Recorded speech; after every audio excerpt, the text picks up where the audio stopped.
నమస్తే, welcome to Y news. నేను Kalyani. This news sponsors by Shri Krishna enterprises. Railway station ఎదురుగా మా వద్ద అన్ని టీవీలు, ఏసీలు, ఫ్రిడ్జ్లు మరియు అన్ని రకాల ఫర్నిచర్ హోల్సేల్ ధరలకు అమ్మబడును. ఈ కృష్ణ ఎంటర్ప్రైజెస్ కు విచ్చేయండి. రైల్వే స్టేషన్ ఎదురుగా, main road, Tuni. Proprietor Tamarana Satyanarayana. Kakinada జిల్లాలో అవినీతి చేప ఏసీబీ వలకు చిక్కింది. ఉద్యోగాన్ని అడ్డం పెట్టుకుని లంచాలు గుంజుతున్న మున్సిపల్ అధికారిని అవినీతి నిరోధక శాఖ పట్టుకుంది. సామర్లకోట మున్సిపల్ డీఈ శశిధర్ ఒక కాంట్రాక్టర్ వద్ద నుంచి 10,000 లంచం తీసుకుంటుండగా ఏసీబీ అధికారులు రెడ్ హ్యాండెడ్ గా పట్టుకున్నారు.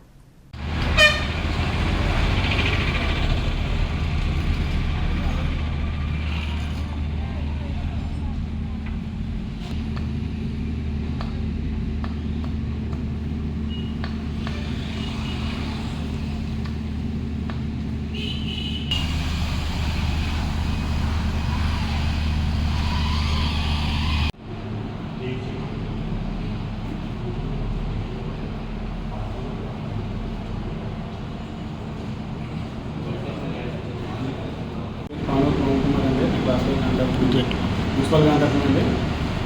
అప్పుడే నా బిల్స్ అన్నీ కూడా ఇంచుమించుగా దాదాపుగా ఒక 1.5 ఇయర్ నుంచి, సంవత్సరం నుంచి నా బిల్స్ అన్నీ కూడా పెండింగ్లో సబ్మిట్ చేశారండి.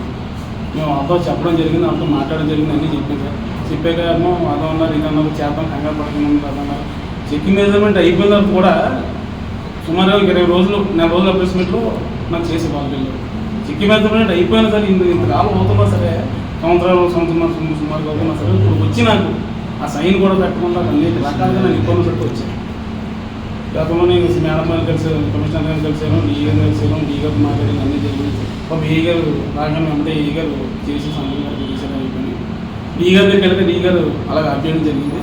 ఏంటంటే సార్ ఎంతో కరెక్ట్ సార్ చెప్పండి సార్, ఇంత కాలం అయితే ఎంత కావాలి మీరు అప్డేట్ కరెక్ట్గా సార్. ఆయన కూడా అది కొన్నాడు, ఇది కొన్నాడు, చెప్తానన్నాడు, కంగారు పడుతున్నాడు, వాళ్ళతో మాట్లాడి వీళ్ళతో మాట్లాడి చెప్పి సుమారుగా ఈ 2 నెలల నుంచి కూడా నేను సుదీర్ఘంగా చాలా ఇబ్బంది పెడుతూ వచ్చాను. నేను భరించాను సార్. ఇది కాదు సార్, నేను ఇంట్రెస్ట్ పెట్టి బయట వడ్డీలు తెచ్చి నేను చేస్తున్నాను సార్. నేను ఎవరిలాగా కాదు సార్, నా ఎంతోనే నా 5 ఫైల్స్ కూడా మీరు సంవత్సరం నుంచి అలా కాదు నాకు ఎంతో కాదు సార్. రీసెంట్గా చేసిన ట్రైన్ కూడా 6 months పైన అవుతుంది. ఆ ట్రైన్ కూడా అప్డేట్ జరిగింది, అది కూడా ఇంకా రికార్డింగ్ కూడా చేశారో చేయలేదో ఏదో కూడా ఎంత డిమాండ్ చేశారు. టోటల్ ప్యాకేజ్ వచ్చి 5 లక్షలు ప్యాకేజ్ సార్. అది రోడ్డు, ట్రైన్ కలిపి ఎన్ని కూడా అప్డేట్ జరిగింది. అసలు ఏ ఫైల్ కూడా నాకు ఇవ్వలేదు. నన్ను అడగడం ఏంటంటే ముందు ఆఫీస్ భోజనాలు పెట్టమని ఒకసారి గవర్నమెంట్ మీరు భోజనాలు కాదు కొంత అలా కాస్త నేను భోజనాలు కట్టి పెట్టలేదు. నాకు మామూలుగా సార్ తర్వాత చూపు ముందు చెప్పండి సార్, ముందు 10,000 ఉండాలి అన్నారు. ఆ 10,000 తీసుకొచ్చి నేను ఇచ్చి ఇద్దామని చెప్పి సరే ఇస్తాను, 10,000 కాదు ఇస్తాను, కంగారు పడతాను చెప్పి నేను సార్ నన్ను ప్రిన్సిపల్ నేను సంప్రదించి మన దగ్గరికి వెళ్ళి చెప్పడం జరిగింది. ఇక్కడ ఇంతకంటే ఎవరు నాకు న్యాయం ఎక్కడ జరిగిస్తుందో కలిసి సుబ్బారు నాకు చెప్పడం కూడా జరిగింది. వాళ్ళు ఎమ్మటే వచ్చి యాక్షన్ తీసుకున్నారు. ఈసారి జరిగింది. ఆయన దగ్గరికి వెళ్ళి ఎవరి దగ్గరకన్నా మనం బయట నుంచి అవుతామన్న దీనికి ఫోన్ చేసి చెప్పించిన వారం రోజులు, ఒక 4 రోజులు ఇచ్చేస్తాను, వారం రోజులు ఇచ్చేస్తాను అని చెప్పేవాడు.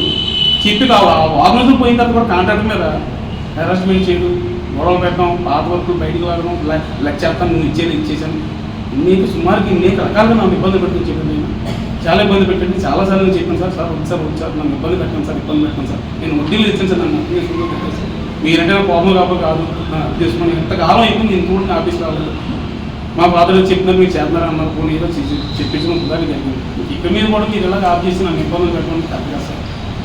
అవును నా నుంచి మీకే తెలిసిన మీరు ఇప్పుడు వచ్చి మాట్లాడుతూ 1.5 year నుంచి మీరు ఎవరైనా బిల్లు ఆఫ్ చేసుకుంటున్నారు. ఇప్పుడు 10,000 అని అంటారు. ఇప్పుడేమో ఫైల్స్ 2 ఐటమ్స్ సంతకం పెట్టారు, మిగతా ఏమో పక్కన పెట్టేసి ఇచ్చేవాళ్ళ. ఏం చేయమని ఏం చేద్దాం చెప్పండి సార్. మొత్తం 11 లక్షల బిల్లు రావాలా? మొత్తం 11 లక్షల బిల్లు వస్తుంది. ఎన్ని పనులు చెంది ఎన్ని పనులకి 11 లక్షలు? మొత్తం 5 వర్కులు సార్. అవి 5 వర్కులకి కూడా టోటల్గా 11 లక్షలు చెప్తున్నారు.